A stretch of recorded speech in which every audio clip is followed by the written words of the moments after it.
You said, Mr. Jones, that there's still room for improvement. What are the recommendations? One today, I think, is the coming together of all the organizations to assess progress against the legal requirements of the UNCAC, the United Nations Convention.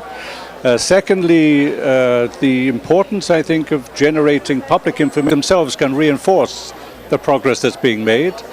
Another, I think, effort is to decentralize a lot of this work to the local government units so that people see the impact nationwide and not only through the national institutions.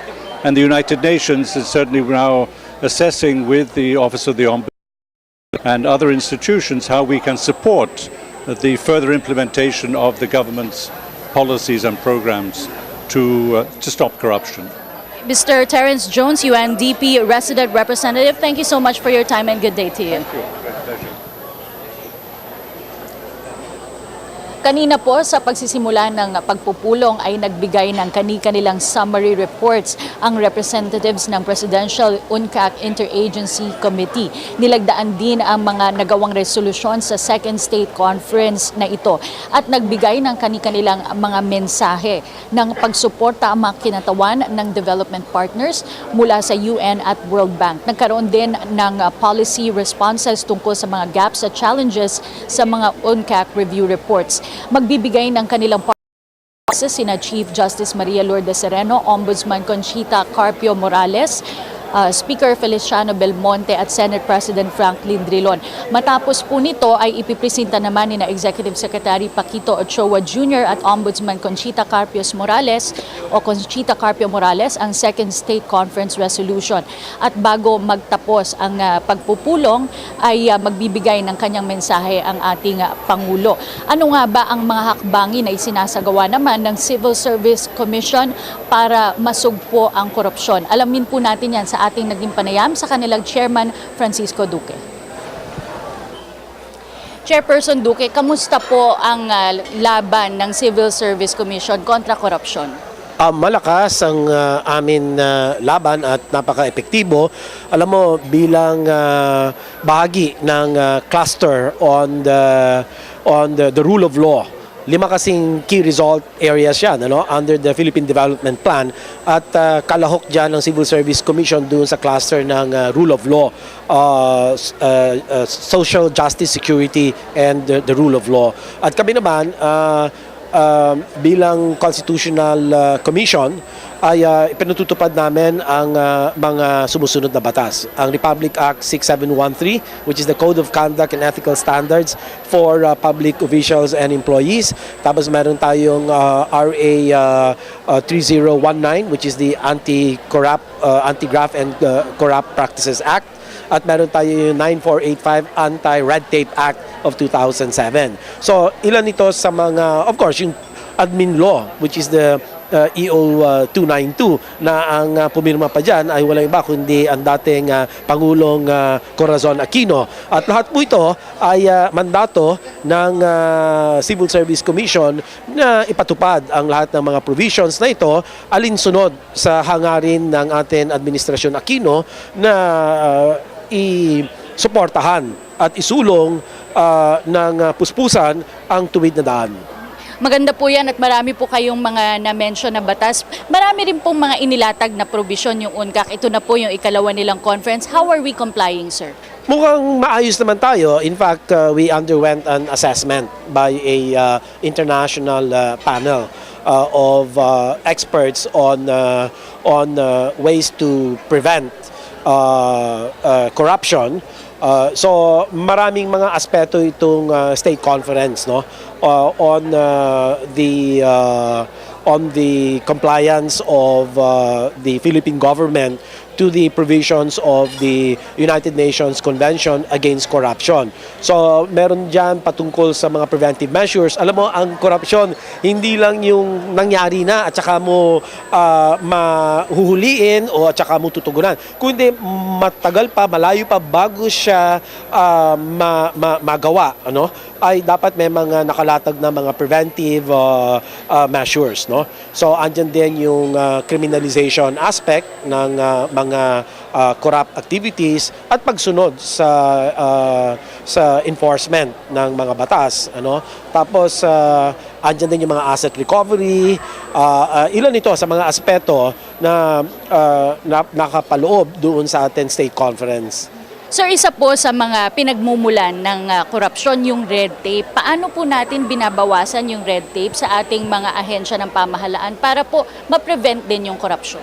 Well, alam mo, itong red tape ay tinutugunan direktamente ng Civil Service Commission sa pamamagitan ng Anti-Red Tape Act of 2007 na kung saan ay iniutos natin sa mga frontline service offices kaya sa legislative, sa judiciary o sa executive branches of government, basta may frontline services, ay dapat sumunod sila sa Anti-Red Tape Act. At ang mga bahagi ng Anti-Red Tape Act na mga napakamahalaga at dapat talaga sundin ng mga frontline service offices and their heads, no, ay ito yung pagpapalagay ng Citizens Charter na kung saan nakalagay yung mga hakbang ng bawat proseso, singil. Importante yung transparent yung singil. Kasi kung hindi mo ipapublish yung singil, doon nagkakaroon ng lagayan under the table, including the table, ika nga. No? So, ito ang dapat maiwasan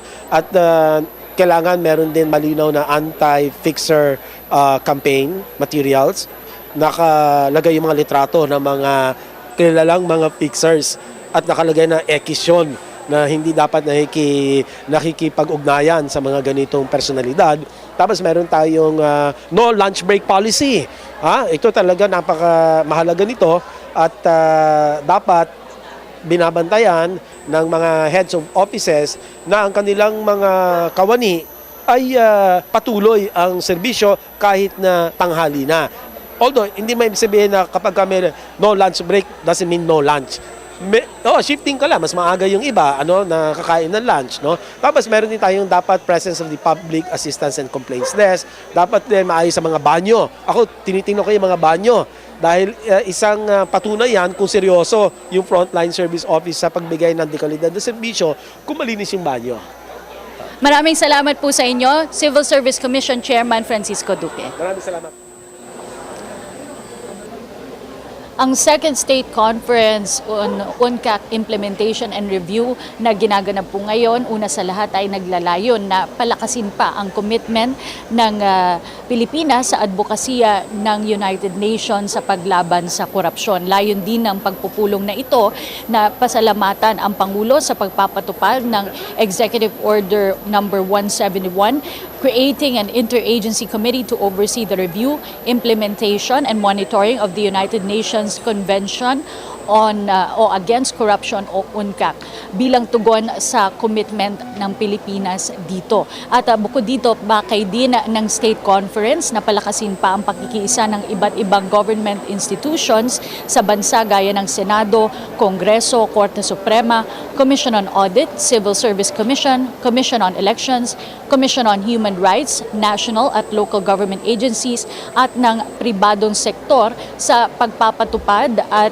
pagmonitor ng UNCAC, partikular na sa corruption prevention initiatives. At dumating na po dito sa Heroes Hall ng Palasyo ng Malacanang ang Pangulong Benigno S.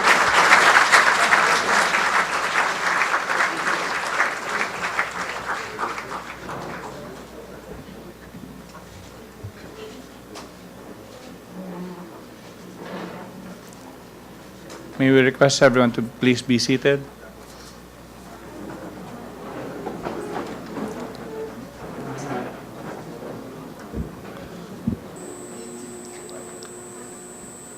The UNCAC report identified gaps, challenges, and measures that need to be done by the Philippine government to deliver the policy responses would be the key leaders of our nation. To start with, may we ask the Honorable Ombudsman Conchita Carpio Morales to deliver her policy response.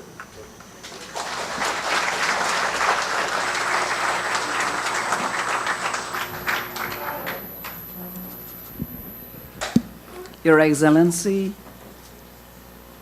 President Benigno S. Aquino III, Senate President Franklin Drilon, House Speaker Feliciano Boalmonte Jr., Chief Justice Maria Lourdes Sereno, honorable members of the Cabinet, the Judiciary, and the Chambers of Congress, other distinguished officials of the various government agencies represented this morning, esteemed partners in the anti-corruption efforts, ladies and gentlemen, a pleasant morning.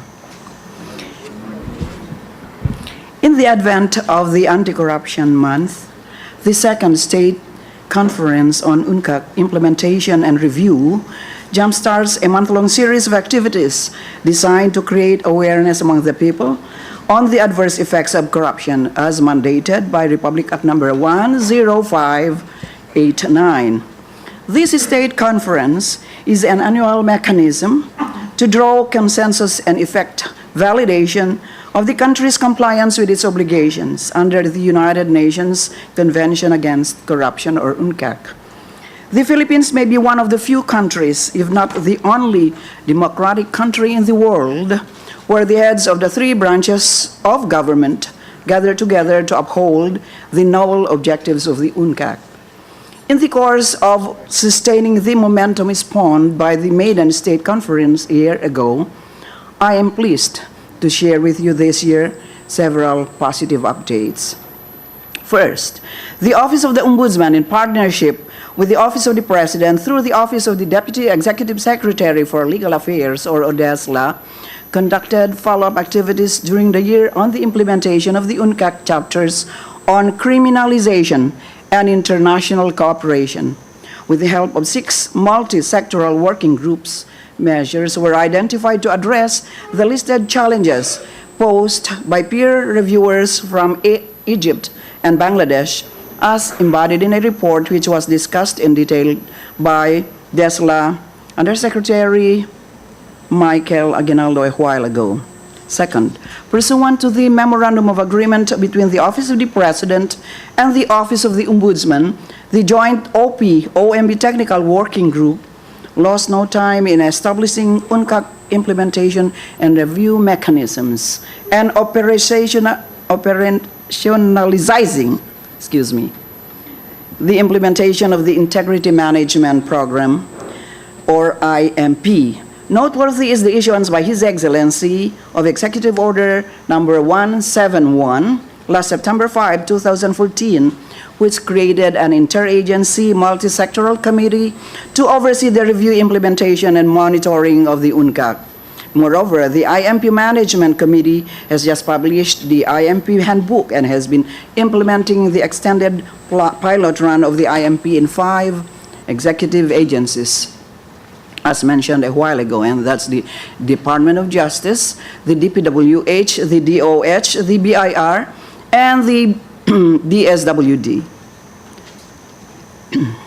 Third, as early as the first quarter of 2014, the joint TWD has agreed to prioritize 5 legislative agenda in the 16th Congress based on preparedness, urgency, and probability of passage. These are: 1, the amendment of the Code of Conduct and Ethical Standards for public officials and employees; 2, the passage of law criminalizing the act of active and passive trading in influence; 3, the passage of the Freedom of Information Act; 4, the passage of an mandatory law strengthening the Witness Protection Act, and the passage of Whistleblowers Act; 5, the passage of a law creating additional divisions of the Sandigan Bayan, and the passage of law possibly increasing the number of justices of the Sandigan Bayan.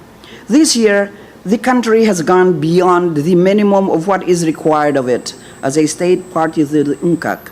A preliminary assessment of the country's compliance with the UNCAC chapters on preventive measures and asset recovery was conducted with the contribution of the newly established and newly constituted multi-sectoral clusters. This is in preparation for the second review cycle, which will take place sometime between 2015 and 2020. As early as now, more or less 90 measures have been identified for consideration in improving compliance with these 2 UNCAC chapters. In a related development, the Ombudsman Legislative Liaison Team is proposing 5 legislative measures, or reform packages to sustain the gains of good governance.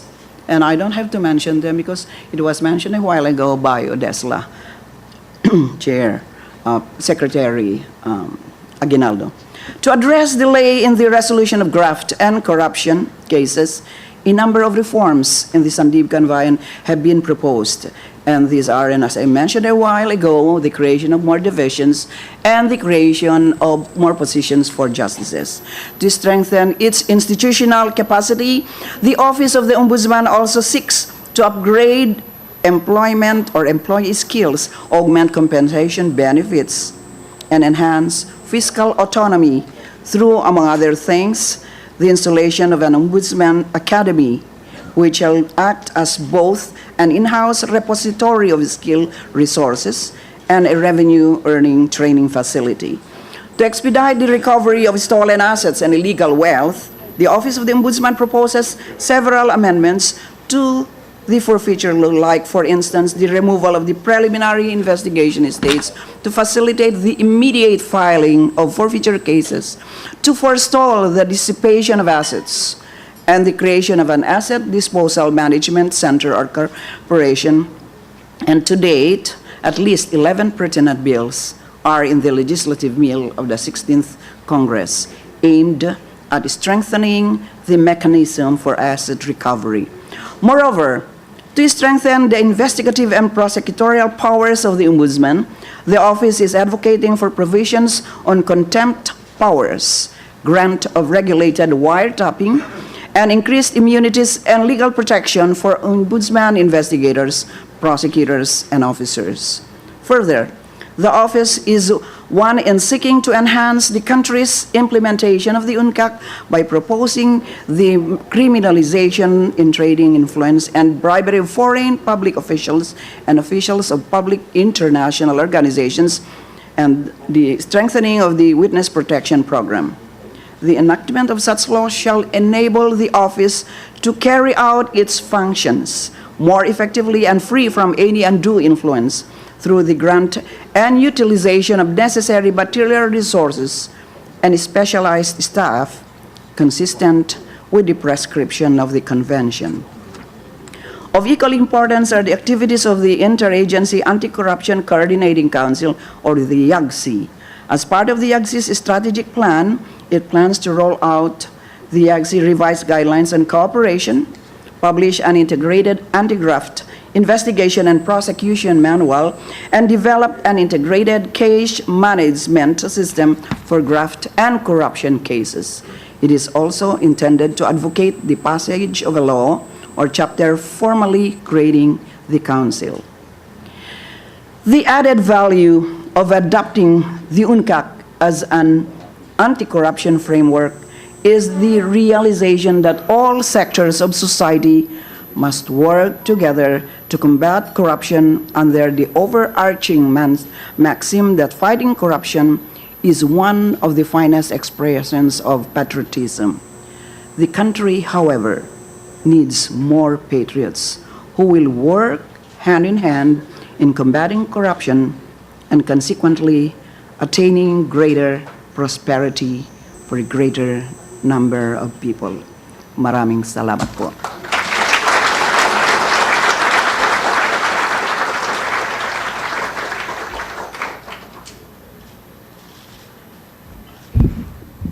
Thank you very much, ma'am. To deliver the policy response from the judiciary, the Honorable Chief Justice Maria Lourdes A. Sereno.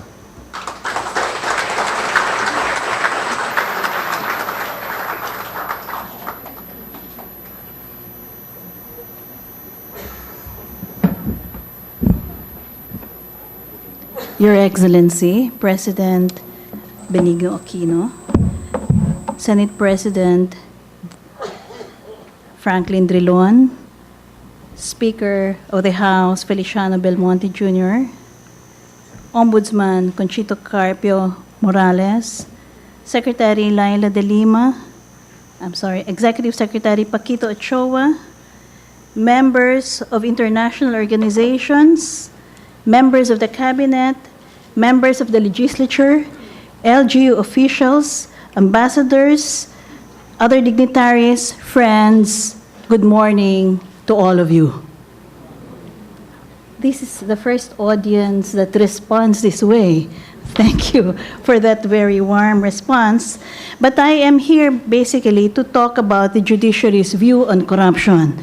And I believe that corruption, like poverty, is a multi-headed monster that we really need to definitely slay once and for all for our country's progress. Certainly, the responsibility does not rest on the office of the Ombudsman alone, but it must also be the personal crusade of every citizen. In this light, may I please laud the efforts of the special working groups composed of representatives from the relevant government branches, agencies and institutions, as well as civil society organizations, with the guidance of the Joint Office of the President Ombudsman Technical Working Group, when they review the Philippine Country Review Report to further enhance our compliance with the UNCAC. Such undertaking is a solid example of the multi-sectoral and concerted cooperation needed in the fight against corruption. But I note that many, if not nearly all, of the challenges, gaps, and measures that have been identified in the reports made this morning on the implementation of Chapters 3 and 4 of the UNCAC require legislative intervention through amendment of existing laws or the passage of new ones. That is why the response of the judiciary this morning, by way of my statement, cannot mirror the legislative remediation that the present state of the review contemplates. The judiciary's active participation in the review, I understand, is expected much later. It cannot be unduly involved in reviewing the legislative agenda against corruption, as the laws that are being reviewed or proposed may likely be raised before the courts. This is the limitation of my role this morning, but this does not mean that the judiciary has a less significant role in the fight against corruption. We carry the fight, first and foremost, into our constitutional prerogative in the administration and supervision of courts, judges, and court personnel. And these pertain to Chapter 2, Article 11, Paragraph 1 of the UNCAC as to judicial independence and integrity. I have said much earlier that we must strive towards a status where our people will instinctively give the benefit of doubt in favor of the integrity of the judge and accept a decision as a result of the conscientious evaluation of the facts, evidence, and the law, rather than immediately condemning the judge as corrupt. This is by operating the standard of the good judge, which I have often articulated, one whose decision is beyond the reach of money or power. Towards this end, we have engaged in serious house cleaning, a painful but necessary process. Part of this process involves the conduct of investigations, some of which we have done on our own initiative. We intend to beef up our capability to conduct such investigations, knowing that the quality of these determine the outcome and its credibility to the public. One such investigation has in fact recently resulted in a decision dismissing a justice of the anti-graft court, no less, the Sandigan Bayan. Another investigation, one that arose out of information given by the public, has resulted in the Supreme Court directing the Court of Appeals to investigate 4 RTC judges for irregularities in the conduct of one judges' association. Although these 2 incidents are not about direct acts of corruption per se, they seriously, if proven to be true, undermine the credibility of the judiciary, one which we are striving so hard to restore. Many more decisions of this kind will be forthcoming if only the public will take up the challenge that I have heard as early as October of 2012 for them to come forward and file cases against those members of ours. But with those cases must come evidence. For this is where the whole difficulty lies. And I have already more than once articulated the impossibility of convicting or dismissing without evidence. Nevertheless, aside from the serious house cleaning that we are doing, we believe that we need to push the agenda of judicial reform to end not only by a corruption flank, but also by a process reform flank. And this I have done in a large way through the instance of the Justice Sector Coordinating Council, in order that we can promote a culture of accountability and defeat the culture of impunity. Last Friday, together with Secretaries Laila de Lima and Mar Rojas, we launched the first pilot justice zone in Quezon City, an intuitive but revolutionary concept where in a specific locality, a minimum of interagency coordinative reforms are present, rendering that area compliant with a set of rating standards determined by the Council.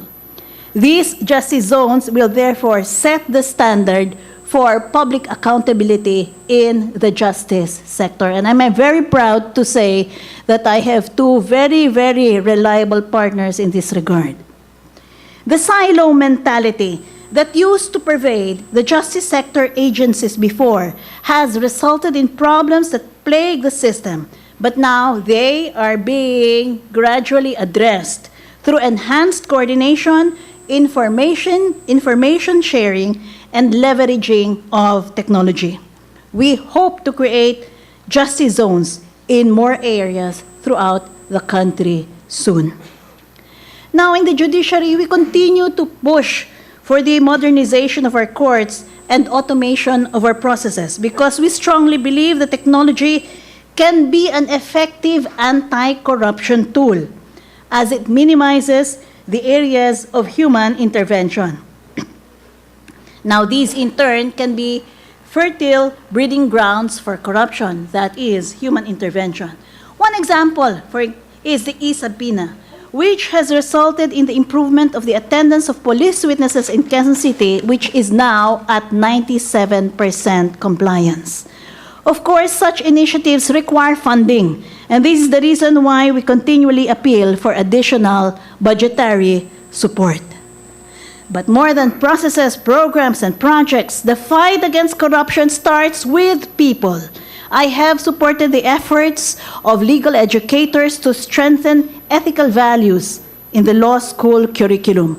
The qualifying exam for lawyers, the bar examinations, now include questions of ethical dimensions in every bar subject, emphasizing the fact that without ethical standards, we are not a profession worthy of its name. The Philippine Judicial Academy, the training school for judges and court personnel, continue to conduct regular training in the Code of Judicial Conduct and the new Code for Judicial Personnel. We have also instituted measures for greater transparency and public participation in the Judicial and Bar Council, which is in charge of the selection for nominees to the bench to make sure that those of questionable integrity are weeded out in the first instance.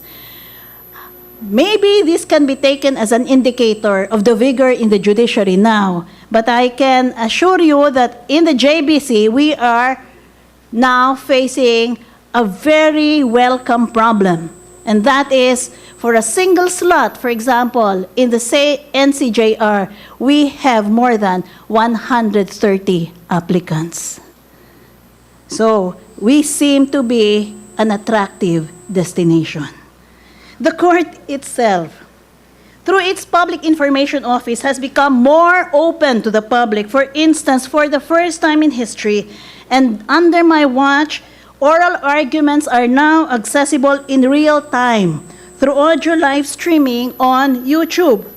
Documents of the court's financial accounts are also uploaded to the court's website and downloadable by the public. And on request and upon specification of reasonable grounds, SALNs of members of the judiciary are released to the public, even to members of the media who write extensively about them, print them, show pictures of them over television, which is the reason why at many times I find people camped outside my home. So thank you very much to the media. But let me tell you, for example, that to clarify, we never intended to deny the BIR, the SALNs per se. It was the way that the request is made that is important for the court. And as the media has reported, she now can get a copy of the SALNs of the Sandigan Bayan Justices. We have been closely also discussing how to make the SALN law more effective while balancing whatever rights of privacy those of us still have or are entitled to in the judiciary. In sum, while I am not privileged to discuss with you at length many of the reform measures that we are already undertaking right now, because I believe that the turn of the judiciary will come soon for this kind of country review, let me state that the judiciary views its role in the fight against corruption as part of an integrated and concerted effort to make programs, processes, and projects more transparent and accessible to the people. And it is only the way for the people to start believing in the judiciary, and eventually that we can have, in future, have a judiciary that the people can be truly proud of. God bless the Philippines and the Filipino people.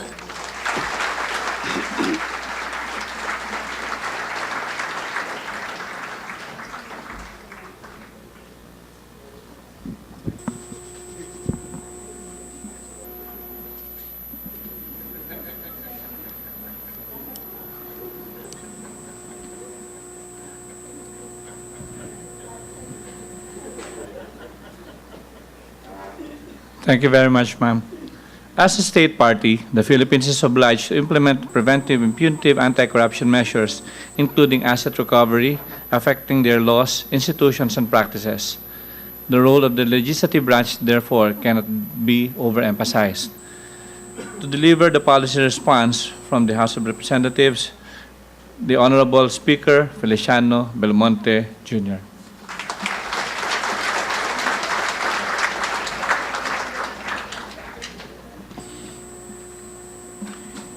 His Excellency the President, the Chief Justice of the Supreme Court, my colleague, Senate President Franklin Drilon, Ombudsman Conchita Carpio Morales, the officials from the UN, the World Bank, the members of the Cabinet, Executive Secretary, Justice Secretary, the Chairman and members of the COA, Civil Service Commission, and other constitutional bodies, the presiding justice of the Court of the Sandigan Bayan, and colleagues in government, in the private sector, ladies and gentlemen. Today we come together once more to commend the task force and everyone responsible for the steady progress in our commitment to the United Nations Convention Against Corruption.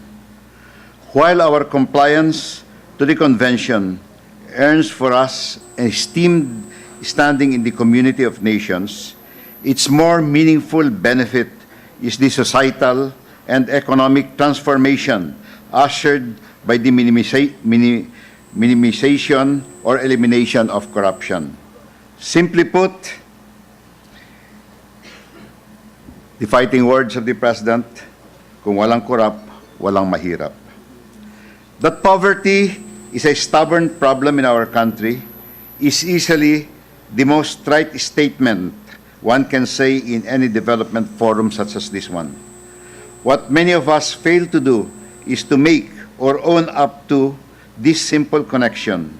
We are poor because we have failed to grow our economy at a fast and sustainable manner. We are poor because while growth is achieved, it is not equitably shared.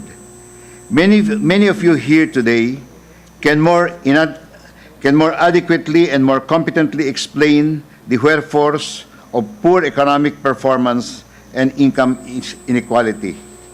I hope that you will also highlight, as it should be highlighted, that corruption is a common explanation for both these maladies. For example, no matter how willing and capable business is to actively contribute to economic growth, level and fair, where the level of risks is low and manageable and returns are appropriate to investments. Corruption is anathema to this kind of business environment. Furthermore, there will be this less income inequality if the poor have access to basic public services such as health and education and to economic opportunities such as quality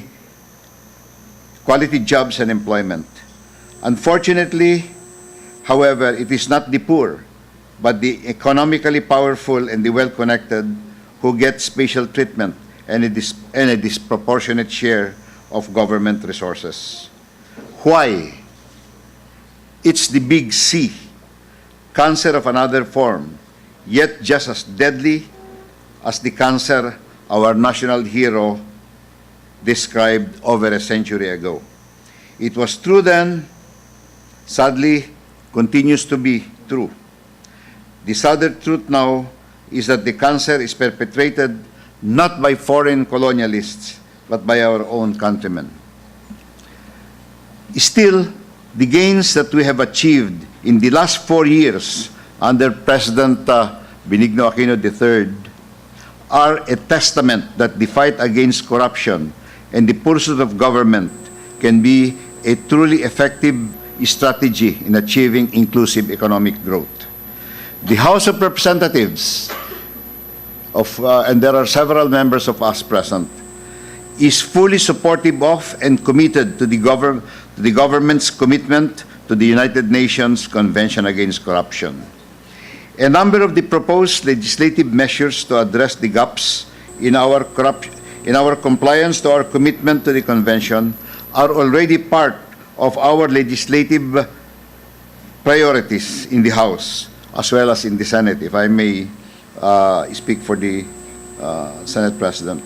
These include, number one, an act penalizing influence peddling, already passed on third reading by the House of Representatives and transmitted to the Senate, defines and criminalizes influence peddling in line with the provisions of the UNCAC. Whistleblowers protection, security and benefits. The bill provides a clear definition of a whistleblower and offers entitlements to ensure the security and alleviate the economic dislocation of the whistleblower. It also clearly defines the duties and responsibilities of whistleblowers. Amendments to the Witness Protection, Security and Benefit Act. The proposed amendments, among others, widen the coverage and enhance the benefits and protection given to witnesses while defining more clearly the duties and responsibilities expected of them. Amendments to the Ombudsman Act. When enacted, this measure will strengthen the institutional capacity of the Office of the Ombudsman, enhance the fiscal autonomy, and improve the employees' capacity and welfare, and define its authority to place elective and appointed officials on preventive suspension with finality. Amendments to the Sandigan Bayan Act.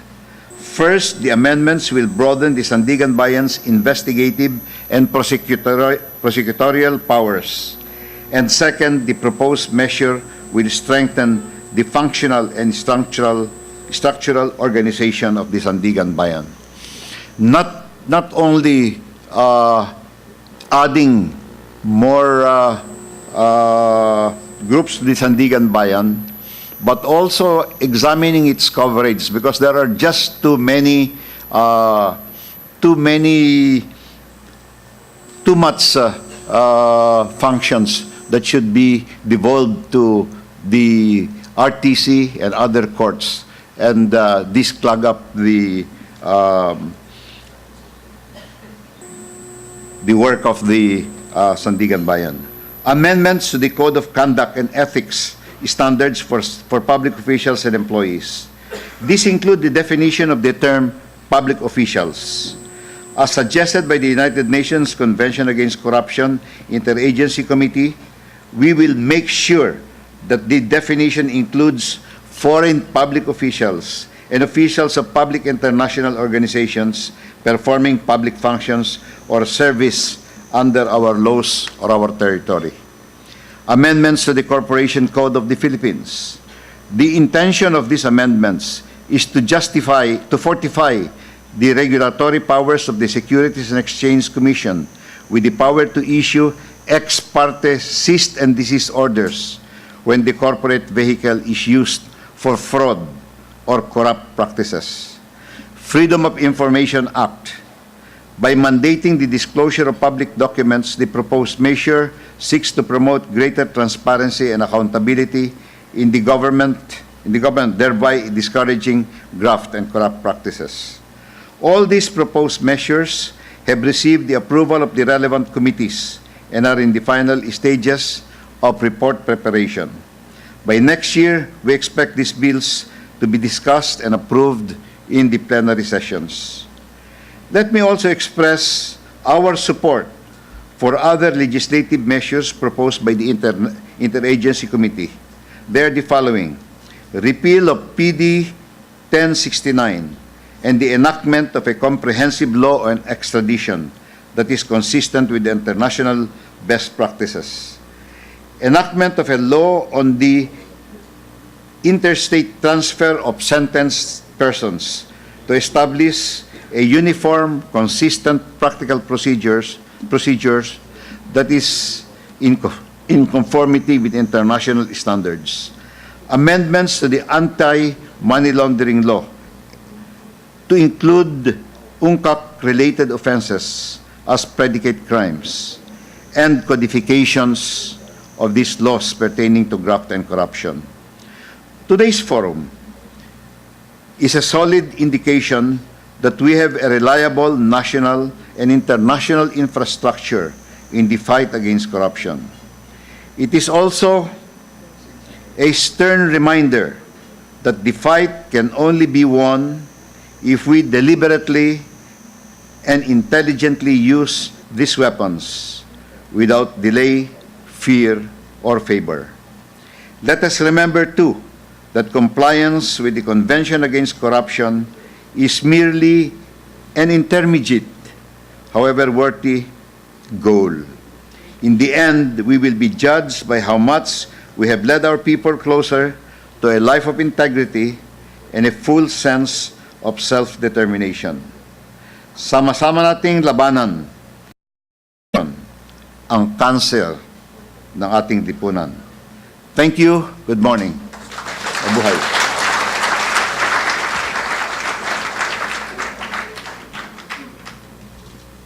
Thank you very much, sir. The Senate ratified the convention on November 6, 2006. This chamber, from the onset up to the present, has been an indispensable partner in government's fight against corruption. To deliver its response, we have the Honorable Senate President, Franklin M. Drilon.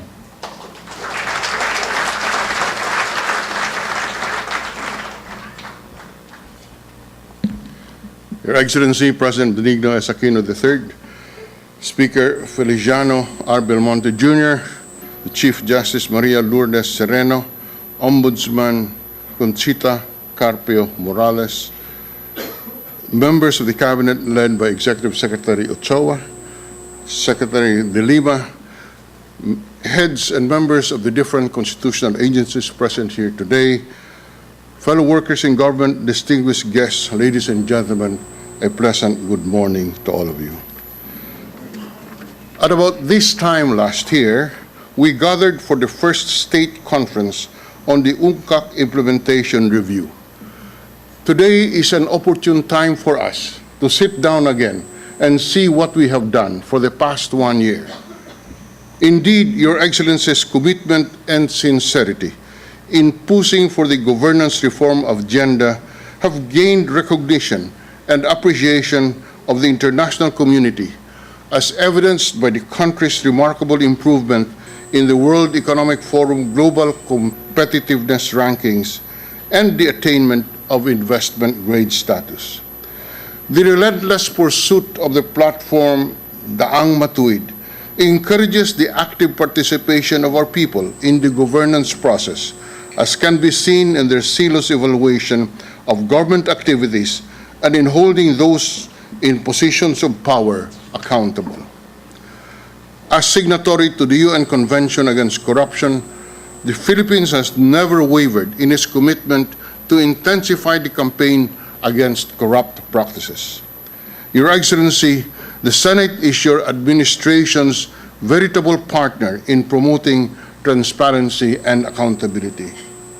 Today, we continue to push boundaries in search for viable and lasting solutions to the scourge of corruption.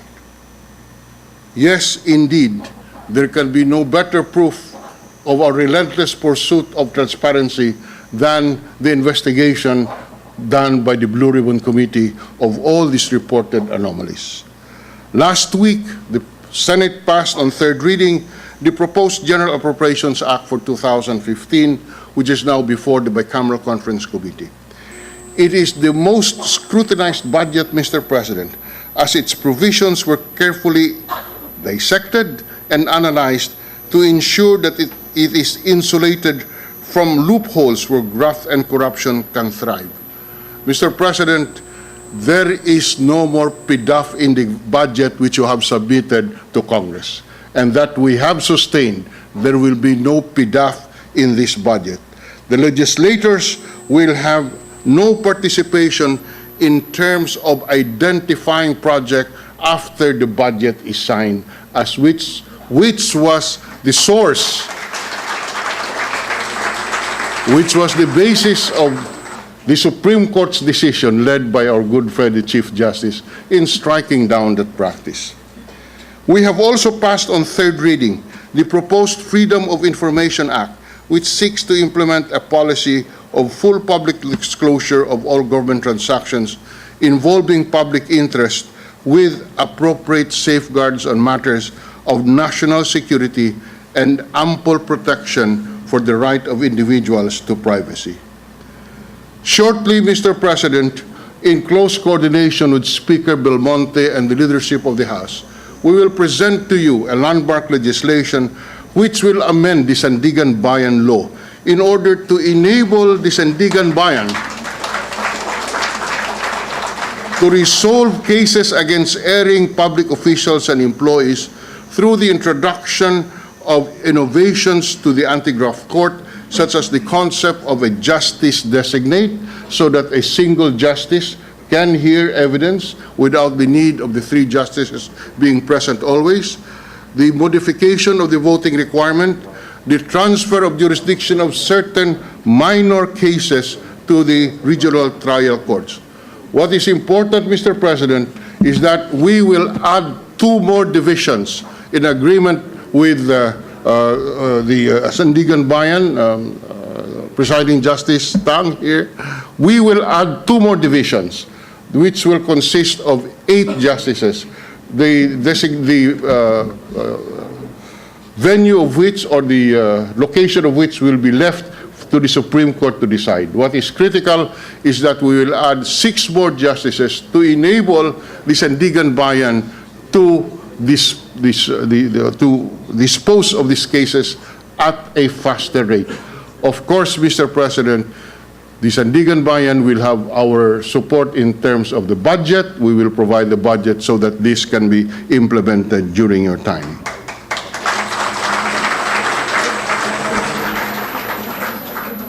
We have also adopted Resolution number 54, commending the Integrity Initiative, a private sector-driven effort which aims to institutionalize integrity standards among all sectors of society.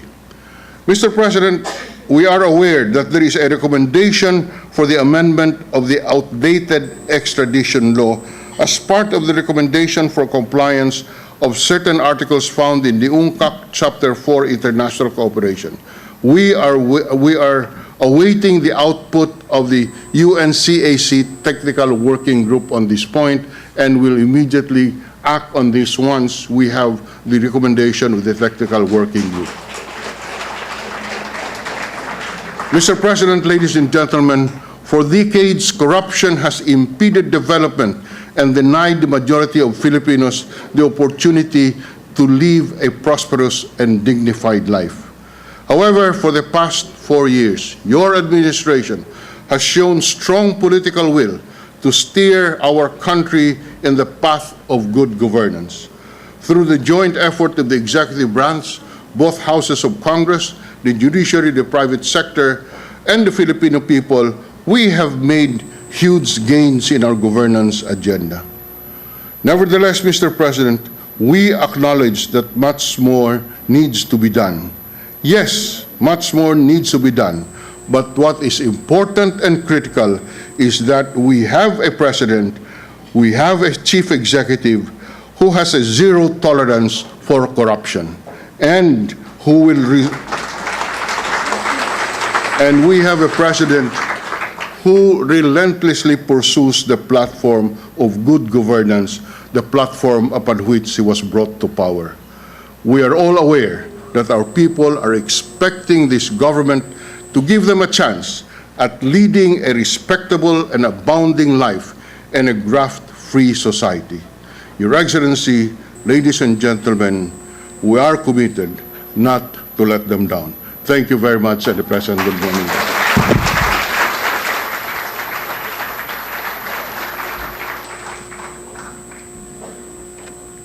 Mabuhay po kayo, Mr. Senate President. May we ask the Honorable Executive Secretary and the Honorable Ombudsman to present to His Excellency the second State Conference resolution. Honorable Ombudsman.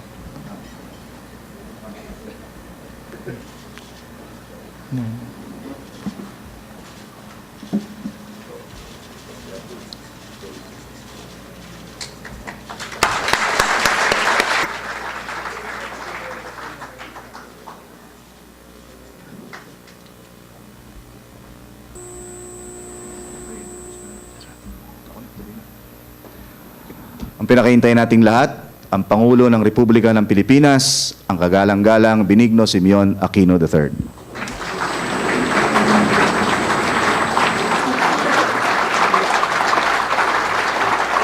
Maupo tayo lahat. Magandang umaga po. Senate President Franklin Drilon, Speaker Feliciano Belmonte, members of the House President, Chief Justice Maria Lourdes Sereno, the Ombudsman, Conchita Calpe Morales, Secretary, Sandigan Bayan Presiding Justice Amparo Kabatayatang, Commissioner Kim Henares, Chairperson Grace Pulido Tan, Chairperson Francisco Duque, Mr. Terence Jones, Mr. Marcel Mario Calel, Mr. Moto Konishi, Development Partners, Civil Society Members, UNCAC Interagency Committee, fellow workers in government, honored guests, mga minamahal ko mga kababayan, muli magandang umaga po sa inyo lahat. Sabi po ng Executive Secretary, pinakahihintay. Hindi ko alam kung pagkatapos ko, dahil kainan na, or sa wakas natapos na rin. Pinaka-problema po nung pinakahuli nagsasalita, parang buti lang sinundan ko, magagaling. No? So, problema ko, makumpara tayo sa kaladpak sabihin, kaya nangyari at mukhang wala sa tiyempo ang ating Pangulo itong araw na to. Pero bago natin makalimutan, Butch, I hope you took note of the budgetary requirements of the judiciary that should be attended to post haste. And since the approving authority is present also, perhaps we can lobby them for the speedy inclusion of what is necessary to help the judiciary in our common fight against corruption, amongst others.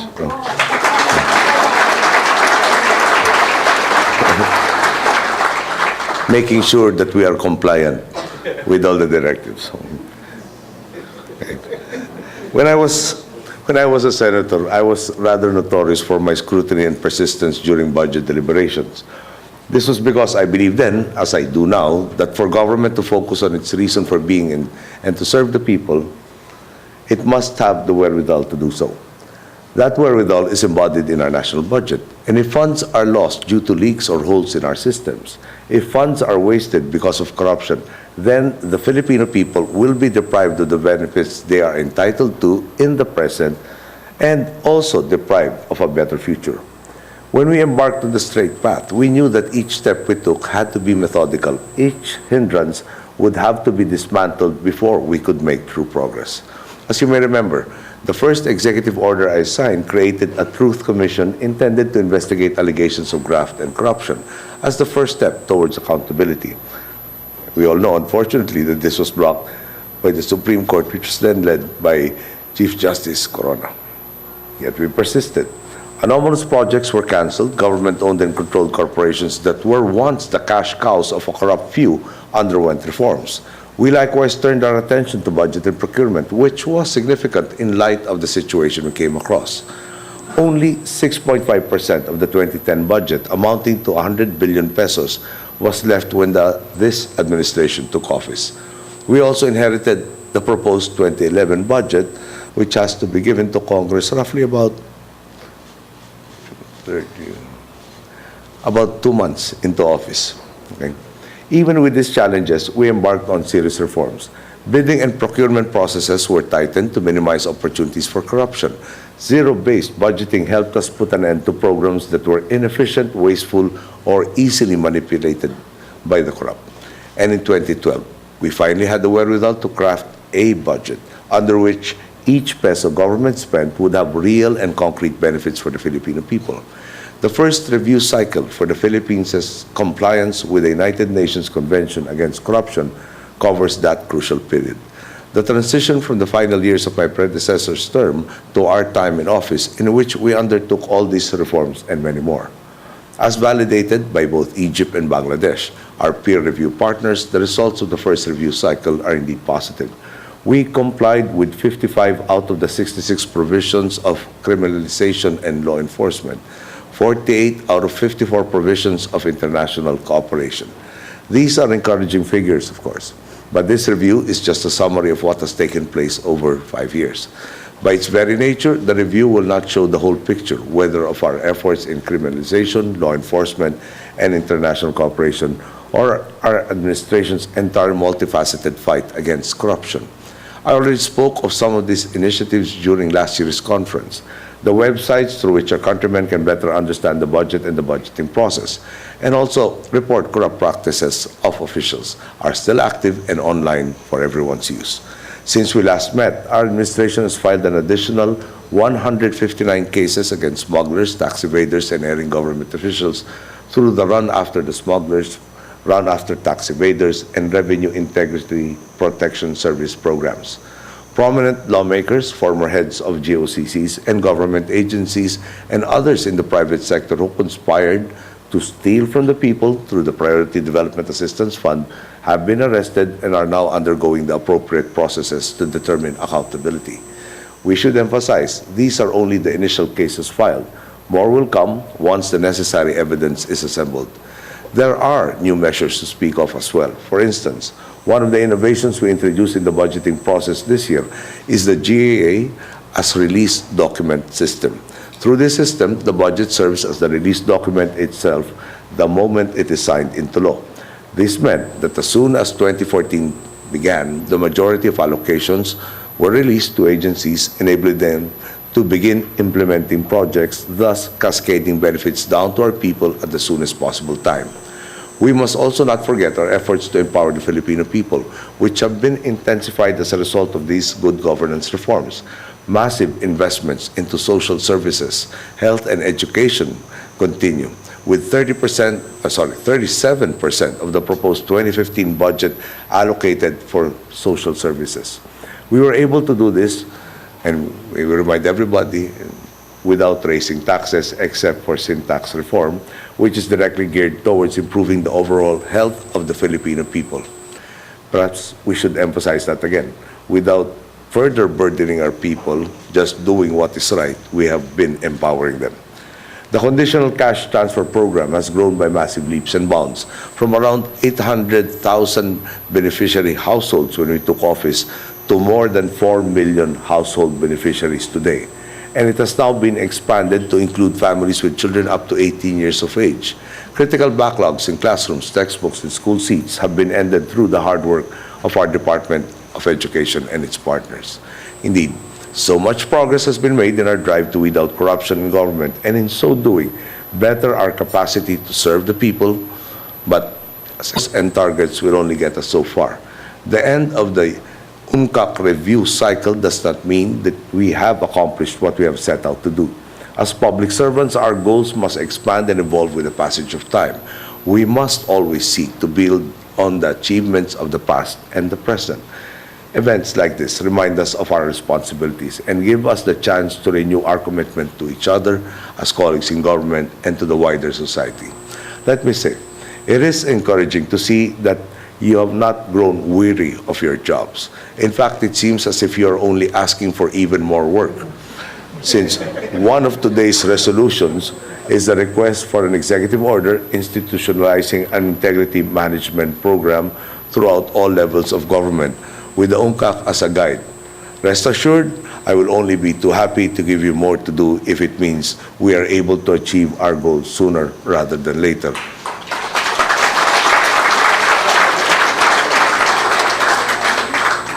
If I remember correctly, the Executive Secretary, in his quest for more efficiency, gave this particular document for me to sign early last night. So the request has already been done. More is at stake here.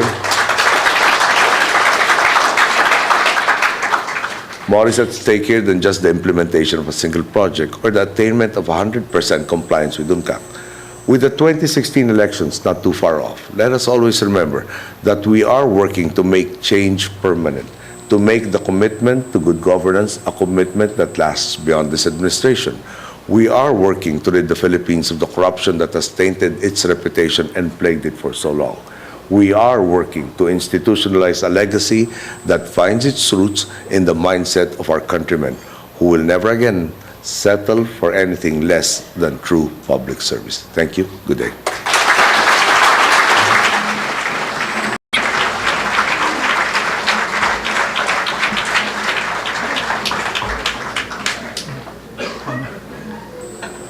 That ends this morning's program. Conference on UN Commission Against Corruption, Implementation and Review na kasalukuyan pong ginaganap dito sa Heroes Hall sa Palasyo ng Malacanang. Inihayag ng Pangulo na malayo na ang narating ng pamahalaan sa laban nito kontra korupsyon. Ibinida ng Pangulo Aquino ang kanyang advokasya kontra korupsyon mula nung siya ay senador hanggang mahalal bilang Pangulo. Sa katunayan, isa niya sa kanyang unang ginawa ng maluklok sa pwesto ay ang pagbuo ng isang Truth Commission para labanan ang katiwalian at imbestigahan ang mga alegasyon ng korupsyon sa pamahalaan. Matatandaan namang ito ay hinarang ng Korte Suprema na nooy pinamumunuan ng na-impeach na si dating Chief Justice Renato Corona. Sa kabila nito ay nagpatuloy pa rin umano ang kanyang administrasyon sa pagsasagawa ng reforma. Sa kabila umano ng kanyang dinatnang korupsyon ay naging positibo ang naging unang review ng UNCAC noong nakaraang taon. Bagamat marami pa ayon sa Pangulo ang dapat gawin pagdating sa pagsugpo sa korupsyon sa gobyerno, ay hindi natitinag ang kanyang administrasyon. Sa katunayan, patuloy daw ang paghahabol at pagsasampa ng mga kaso laban sa mga smugglers, tax evaders at mga tiwaling opisyal ng pamahalaan. Kabilang Kabilang din sa mga tinututukan ng Administrasyong Aquino ay ang makabagong proseso pagdating sa release ng budget at ang pagpapaigting ng social services tulad ng edukasyon, pagtatatag ng karagdagang classrooms at ang conditional cash transfer program para sa mga pinakamahihirap na mamamayan. Ibinida rin ng Pangulo ang nilagdaang executive order na naglalayong i-institutionalize ang Integrity Management Program sa lahat ng antas ng pamahalaan. Bagamat marami na ang nagawa ng pamahalaan sa paglaban kontra katiwalian, paalala ng Pangulo bilang mga kawani ng gobyerno ay hindi dapat mapagod sa kanilang dedikasyon sa sinumpaang tungkulin sa bayan. Umaasa ang Pangulo Aquino na ang pagbabagong nasimulan na ay magiging pangmatagalan at magsisilbing pamana ng kanyang administrasyon pagbaba niya sa pwesto sa 2016. At bago yan ay nagsalita ang ilan sa mga opisyal ng pamahalaan, kabilang na po si Chief Justice Maria Lourdes Sereno, Ombudsman Conchita Carpio Morales, House Speaker Feliciano Belmonte Jr., at Senate President Franklin Drilon. Isa sa mga notable na inanunsyo ni Senate President Drilon sa kanyang naging talumpati ay ang paglilinaw niya na wala na talagang PDAF sa national budget para sa susunod na taon at ito ay pinalakpakan nga ng mga nandirito. Matatandaan po natin na ito ang isa sa mga tinutukan ng Administrasyong Aquino noong mga nakalipas na panahon, ang tutok sa katiwalian doon sa PDAF scam na kasalukuyan pa ring isa sa mga issue na tinatalakay sa Senado. Ang nakikita nyo po ngayon ay mga eksena dito po sa loob ng Heroes Hall sa Palasyo ng Malacanang, kung saan nagkakaroon po ng photo opportunity ang kasama ang Pangulo, ang mga dumadalong opisyal. Nandito po ang ilan sa mga representatives ng United Nations at ng World Bank at iba pang mga development partners ng Pilipinas, ilan sa mga cabinet officials at mga ilang pang matataas na kawani ng pamahalaan at mga government heads. At bago po ako magpaalam, nais ko po nga pasalamatan ang RTVM, ang Telebisyon ng Bayan, ang IBC at ang Radyo ng Bayan. Maraming salamat po sa inyong pagsaksi sa Second State Conference on United Nations Convention Against Corruption, Implementation and Review dito po sa Malacanang. Muli ako po si Cathy San Gabriel, isang magandang araw Pilipinas.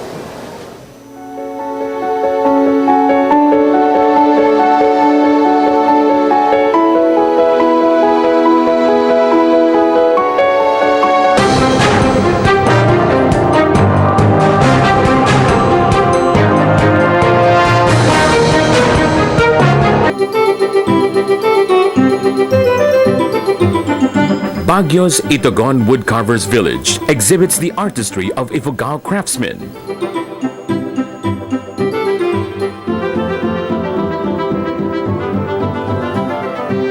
Exquisite wood carvings of different shapes and sizes